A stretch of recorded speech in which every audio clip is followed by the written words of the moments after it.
I, I believe Tracy McGrady is overrated. The video game. We're hoping to get a future all-star. Come on, jetpack. He's not. What's going on, YouTube? Back on another episode of After the Whistle. Just me today.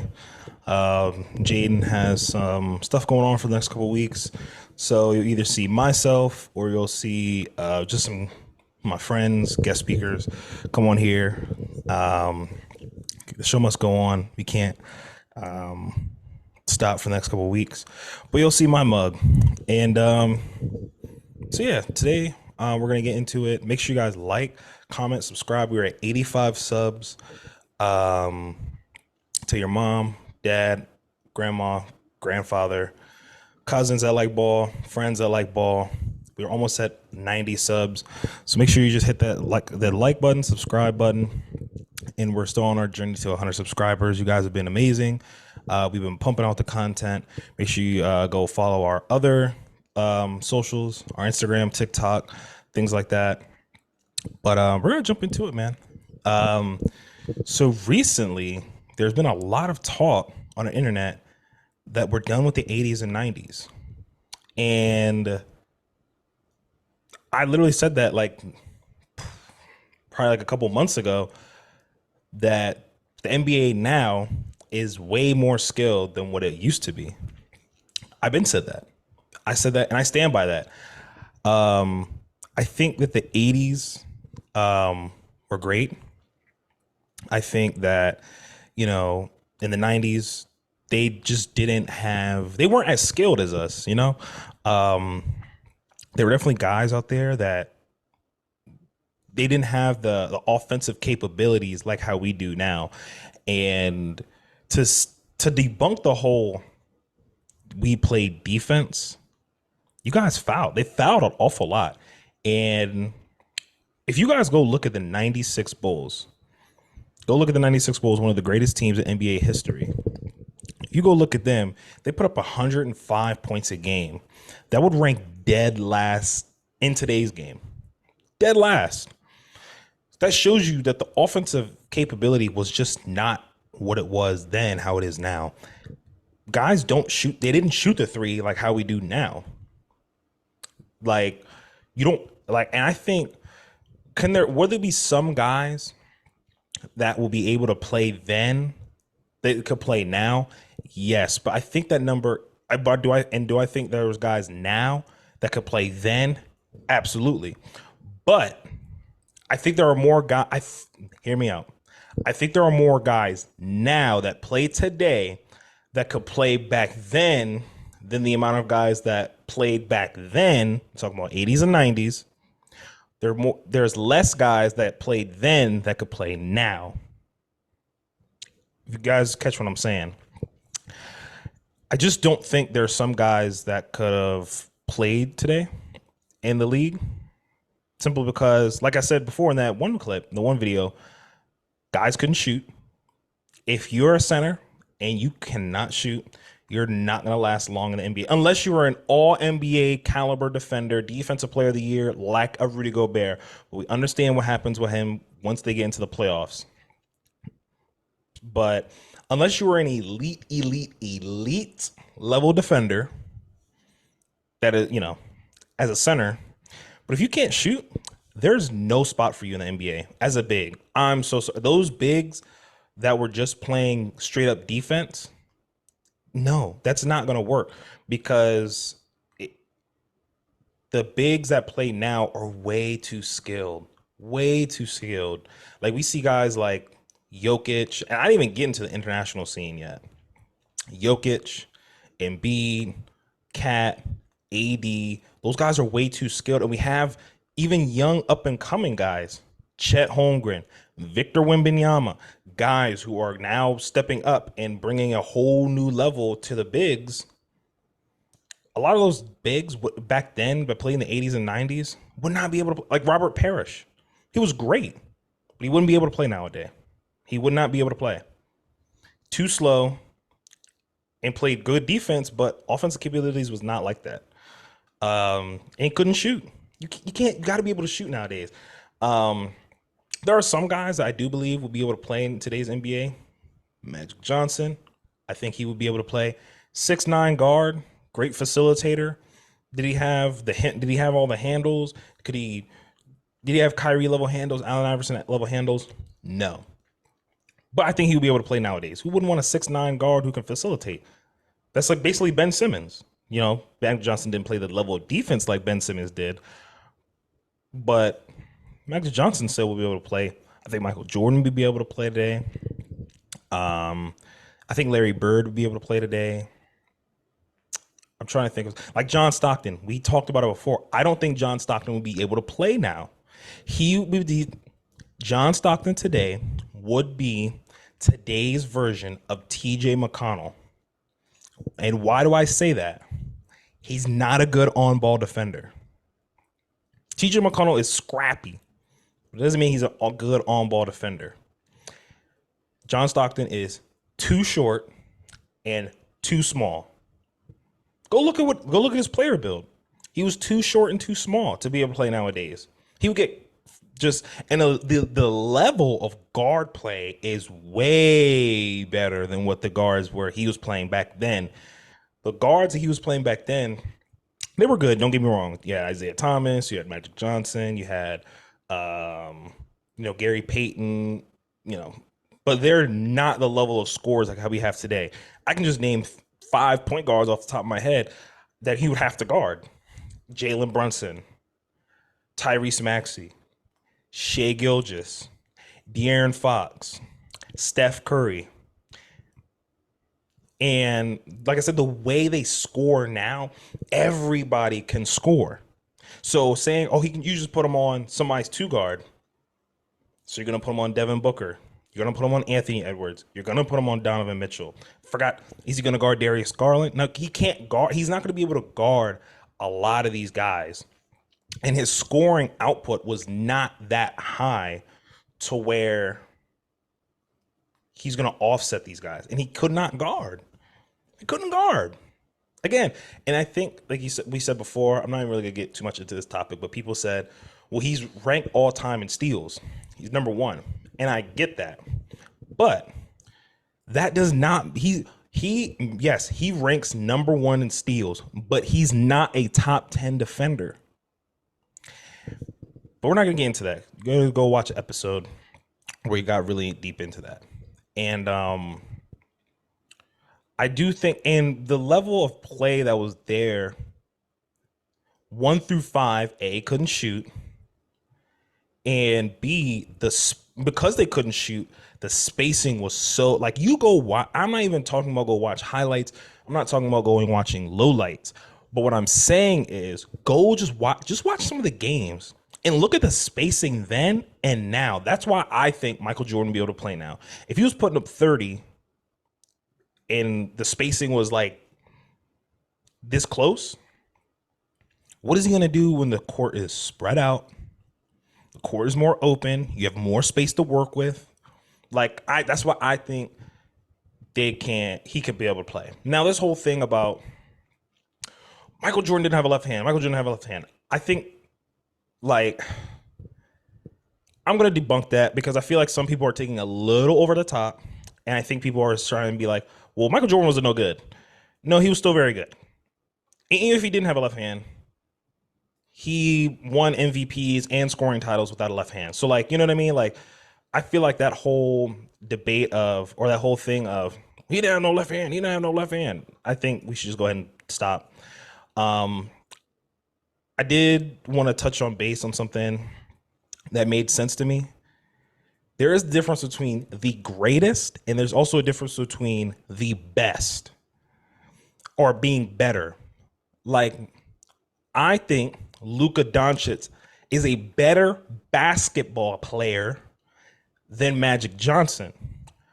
But who ranks higher in terms of the greatest point guard or the greatest of all time? Magic Johnson. You see what I'm saying?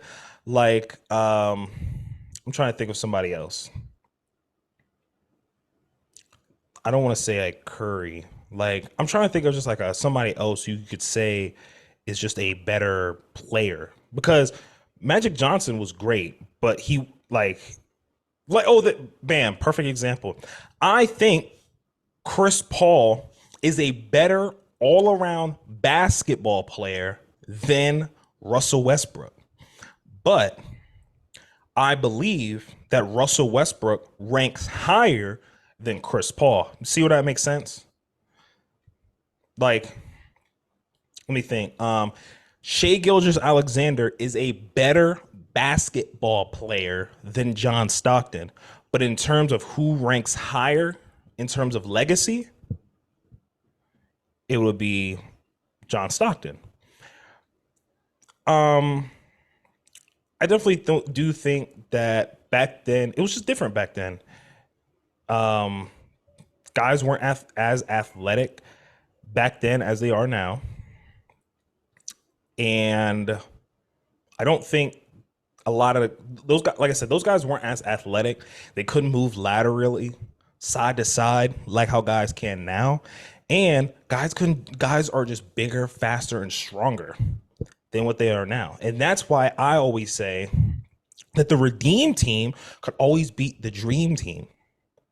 Because I don't know what Karl Malone would do with like the likes of LeBron James. What would Karl Malone do against somebody like who's going to guard Carmelo Anthony and D Wade and LeBron and Kobe? And like it's just a lot to deal with. I think if you had to take the best players of today and take the best players of the 90s, I think today's players would win. And like I said, oh well, we play defense. You guys hand checked. That's illegal.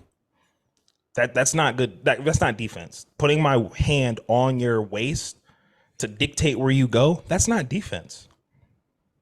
It's not defense. When you get to go up for a layup and I just straight out punch you in the face, that's also not defense. That is a foul. So I want to stop this notion of, well, we play better defense. No, you guys fouled a lot. You guys fouled a lot. So and plus, that's what's supposed to happen. Over time, things are supposed to get better.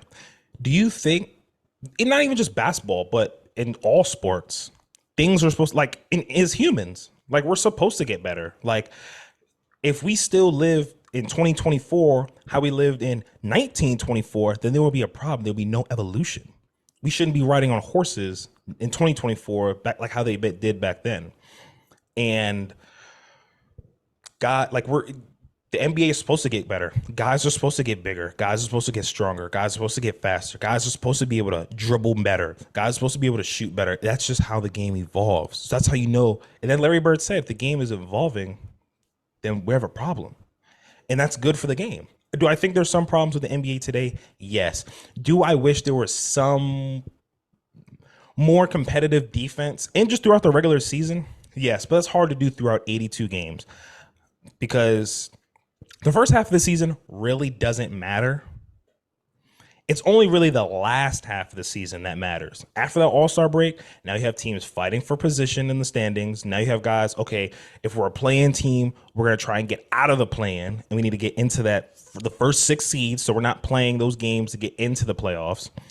You have teams that, like the Nuggets, trying to fight for position to get that number 1 seed, to get home court advantage throughout the entirety of the playoffs. That's where the season really matters. This is where you see close games. This is where you see guys try their hardest. I watched the Lakers and the Bucks last night.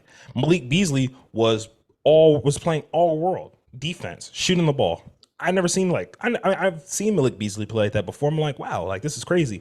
D'Angelo Russell had 44. You have guys now, teams are stepping up. The level of competition is getting better. That leads me into my next topic. Which was the seeding. Now, the Nugget, and because it brought up to my attention that that the Nuggets skipped out on the White House visit for the number 1 seed, which is good, right? This is how you know they're locked in. And it's interesting to me, right? The Thunder, as I'm recording this today, it is March 9th, 2024. The Thunder are the 1 seed. The Mavs are the 8 seed. If the season ended today, that will be our first round matchup. Well, obviously, I'm just taking it as it is. I'm not considering play-in. I'm not considering any of that stuff. But right now, like, The 4-5 matchup will be Clippers and Pelicans. The 2-7 matchup will be Timberwolves and Kings. The Nuggets,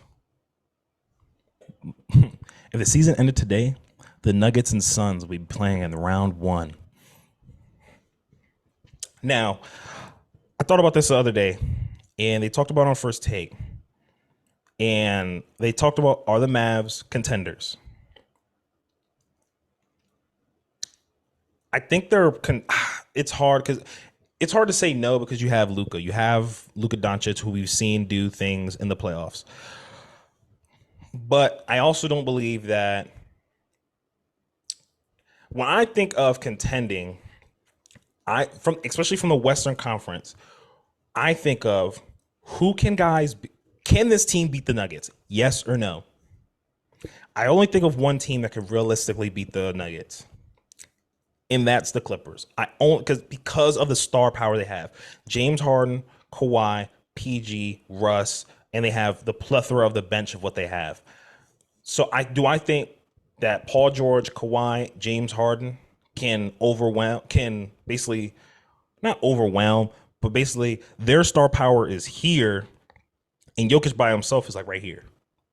Even though Jokic is really good, those three guys I think can overtake Jokic just because of those three star power. What I take the Nuggets? Absolutely. I think Jokic is a monster, but I think that's the only team. The Clippers are the only team that could really beat the Nuggets in a 7-game series. I don't think anybody else can. I don't think anybody can see the Nuggets in a 7-game series and beat them.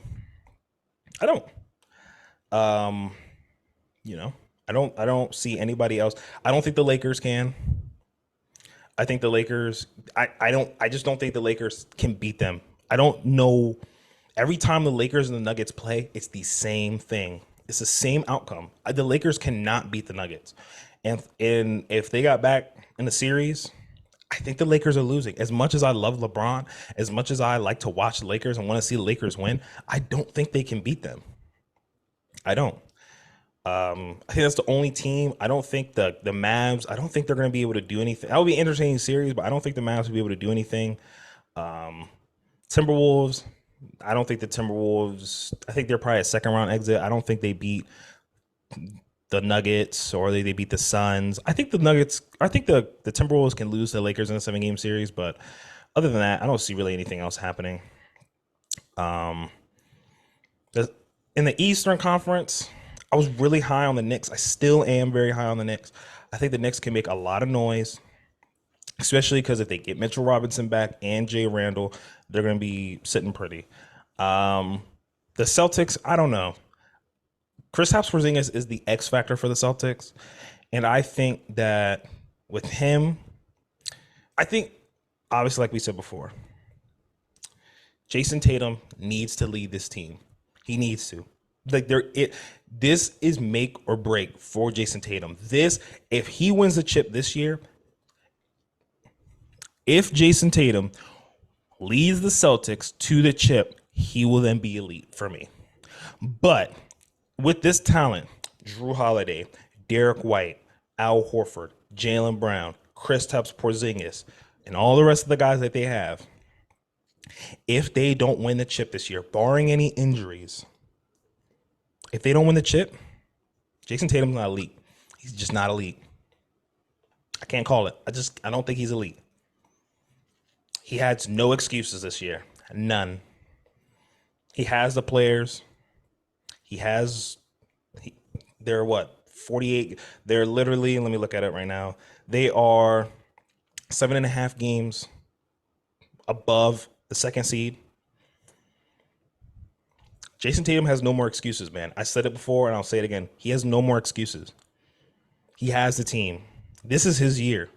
And if he falls short, Eastern Conference Finals, if he falls short, second round, he's just not elite. He's just not. He just has no excuses. And with that, I think the best team, I think the team that's most constructed to beat the Celtics in a 7-game series are the Heat. I didn't want to believe it, but I think the Heat. and I think the Knicks. I think those are the two teams that could really dethrone the Celtics because the Heat, we already know what Jimmy Butler is going to do in the playoffs. Like we are already aware of what he can do. Already know of his capabilities. He can go off for 40. He can go off for 50. He can go off for high 30s. He can just beat teams down.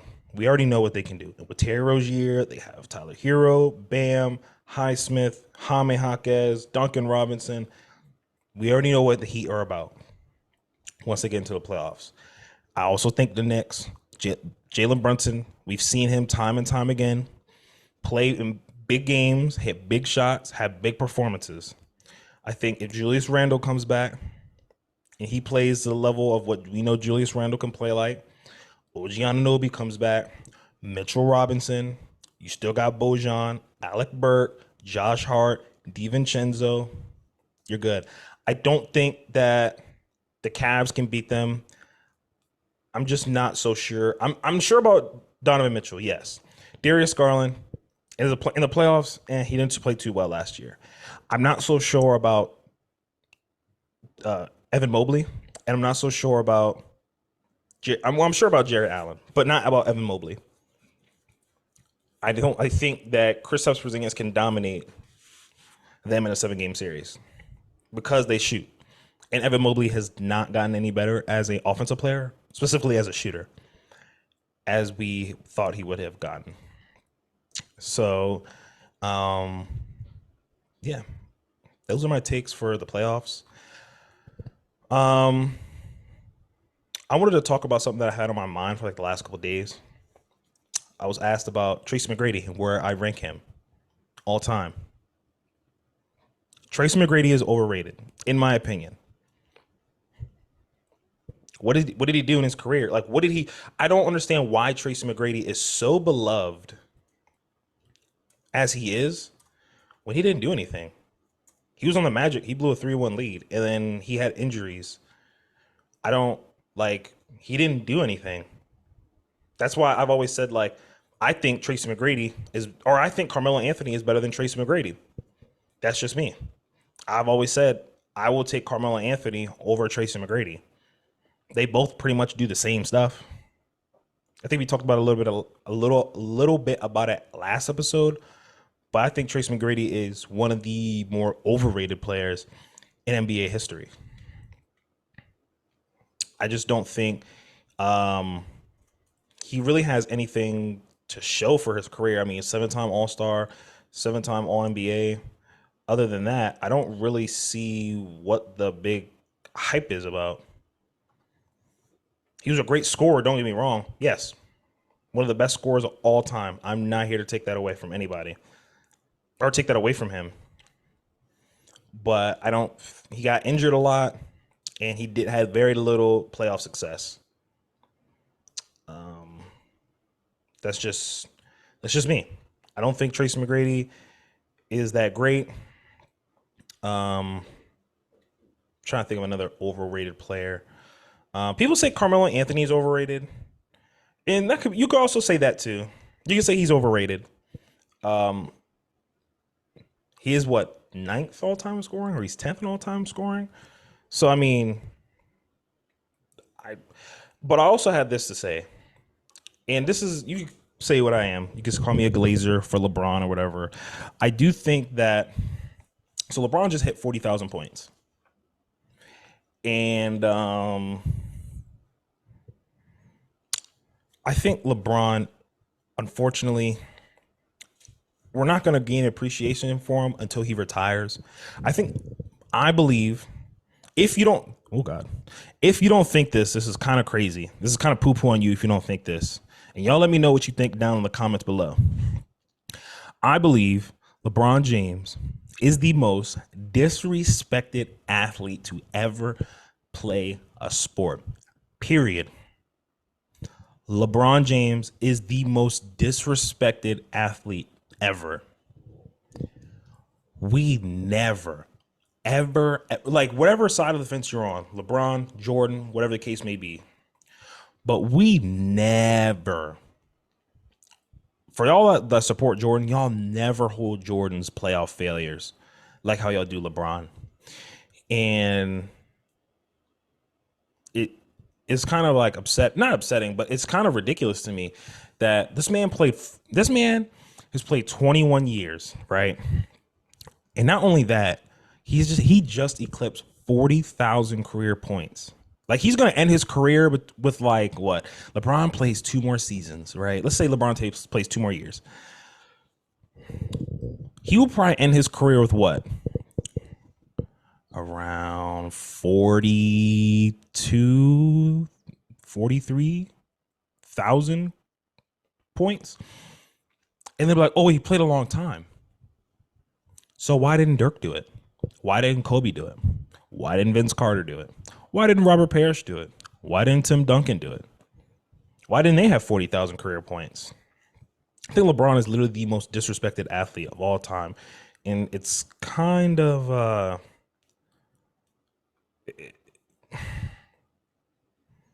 I don't know. I always believe that he's probably the most disrespected athlete of all sports. But back to my Tracy McGrady thing. Sorry, I got off on a tangent right there. Tracy McGrady played 15 seasons in the NBA. I had to look up some stats. Tracy McGrady played 15 years in the NBA. He played on 6 different teams. This is the reason why Tracy McGrady is overrated. He never got out of the first round once. Now, it's funny to me that y'all will sit up here and say, oh, Joel Embiid, he never got to the Eastern Conference Finals. Joel Embiid, he's a regular season merchant.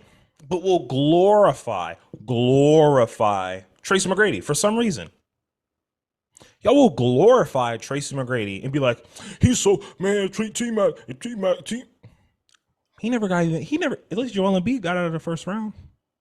And the thing is, well, Joel Embiid, now we take the 1 year. The 1 year in 2019, what happened? He ran into the Raptors 2019. Guess what happened that year? Kawhi Leonard hit the luckiest shot in NBA history for the game. Next year, bubble. Guess who didn't play that series? Ben Simmons. His second best player was who? Tobias Harris. And he played up against who? Jaylen Brown, Jason Tatum, Kemba Walker, and all those guys. The next year, 21, what was that? The Ben Simmons year where he passed to Matisse Thybulle. Ben Simmons was a no-show. Had this many points in the fourth quarter. The next 2 years, I will concede those.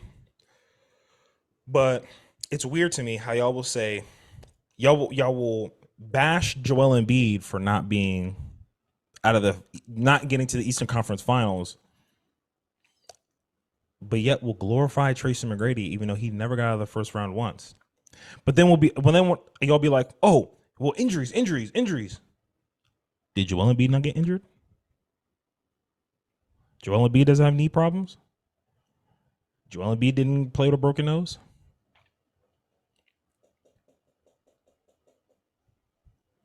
I'm just saying, man. I mean, I think you should just go ahead and play it fair. Go ahead and if you guys see this, I'm also not at home, by the way. This is not my house. I'm at the Great Wolf Lodge. This is why this wristband is here. So, this is not my wall. So, I don't want you guys to be like, dang, you keep breaking up your house. No. This is not our wall. I'm at the Great Wolf Lodge. But anyway, let me know what y'all think, man. Let me know what y'all think. Is Tracy McGrady overrated, underrated, or is he just properly rated? I think he is one of the more overrated overrated basketball players of all time. We love to glorify Tracy McGrady, even though he's never been out the first round, and he had a 3-1 lead one year. He was with the Magic, had a 3-1 lead. Now, granted, Doc Rivers was his coach, but we should also hold that to the players. I feel like all of the 3-1 leads Doc Rivers has under his belt, yes, does he bear blame? Yes, he's the coach. He bears half of the blame, I think. But the players should just get just as much. I think the player, They never say Steve Kerr blew the 3-1 lead in the finals. They always say what? Steph Curry, Klay Thompson. Those guys blew a 3-1 lead. They never say Steve Kerr did it. I understand Doc Rivers has a lot more, but Doc Rivers has also played with a lot of talent. Kawhi Leonard, Paul George, they blew a 3-1 lead. Chris Paul, they blew a 3-1 lead. Blake Griffin, he blew a 3-1 lead with them. Joel Embiid, I don't think they had a 3-1 lead. I don't think they ever had a 3-1 lead ever, though. I had to go back and look, but I don't think they ever had a 3-1 lead. I could be wrong. Yeah, man. I think Tracy McGrady is definitely one of the most overrated athletes or basketball players of all time. I'm trying to think of somebody else who's overrated. Carmelo, like I said, I don't think Carmelo Anthony is overrated. I think he's properly rated. I think what we like to do is because like they say Dwight Howard, like, okay, bam, perfect example, because we just talked about this last week on last week's episode. You guys love, like, people are like, oh, y'all don't remember Paul Pierce. You don't remember Paul Pierce. Paul Pierce was great. He was a great player.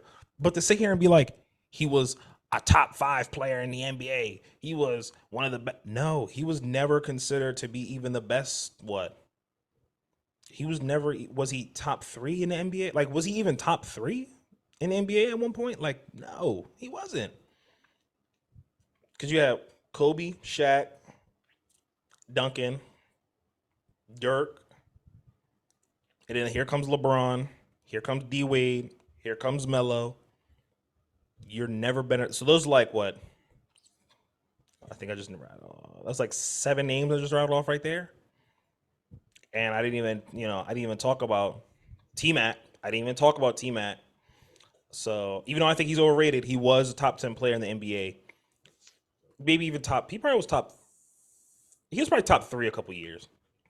But I still do think he's overrated. Paul Pierce.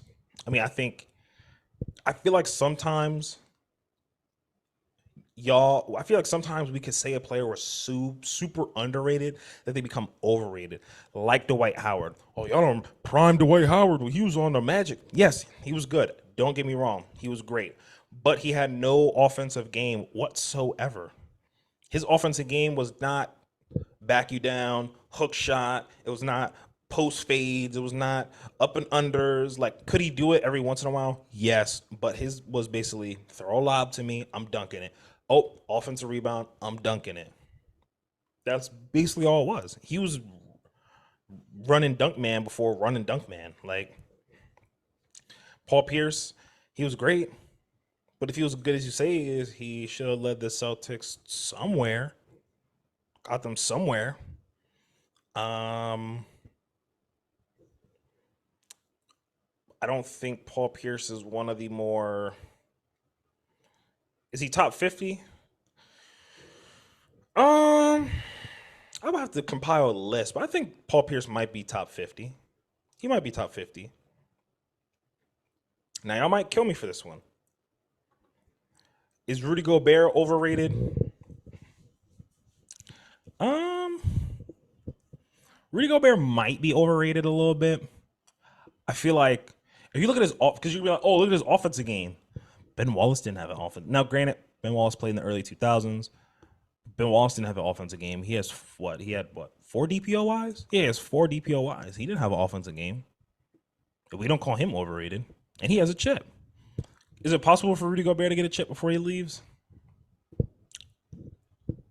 I think so.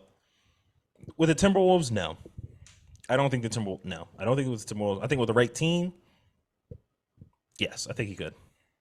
Because I don't think he's overrated. Why? Because his game is going to translate. He's going to be known as, because he's probably going to win DPOY this year. Like, it's probably going to be him that wins, barring any injuries, barring anything that happens, or Wemby goes on a 10-game span where he has 6 blocks or more. Barring any of that happening, Rudy Gobert will probably win DPOY. So that means he would have what? 4 DPOY. Like, Rudy Gobert is a Hall of Famer. If you don't think Rudy Gobert is a Hall of Famer, then you're kind of fooling yourself, and you kind of just don't want to admit it. But really, go for all the flack that he gets. He is a Hall of Famer, like without a doubt. He's about to have what? He's thrown a couple All Stars.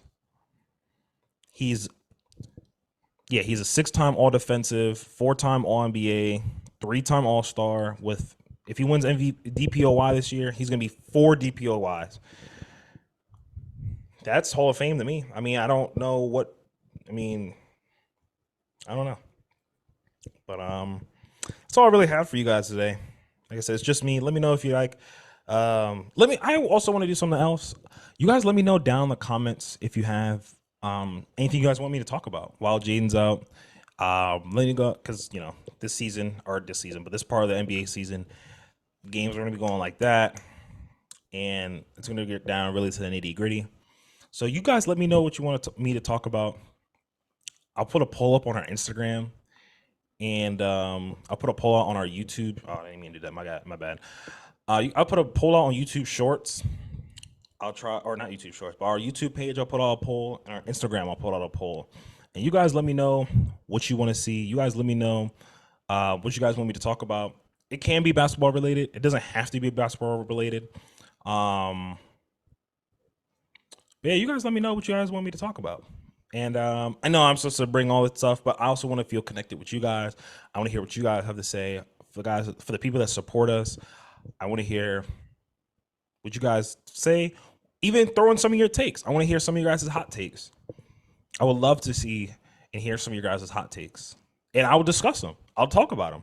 I want to hear from you guys. I would love to be able to get to know where you guys are at basketball-wise. And if I can if I have to shut some of them takes down, or if I can be like, I could talk about that and I can elaborate on it, what you guys think. I'll mention you guys. You guys let me know what you want to hear. Or you guys let me know what your takes are. It could be basketball takes, football takes, food takes, clothes takes, music takes, anything. I just want to hear from you guys. Like I said, while Jaden is out for the next couple of weeks, I just want to know. Sorry, I think Jurassic Park's on. But anyway, I want to hear from you guys. So you guys let me know down in the comments. You can DM us. You guys can DM us on our Instagram page. We would love to hear from you guys. And like I said, like, comment, subscribe, DM us what you guys want to hear, your takes, and your questions. And I'll be here next week with you guys. So peace out.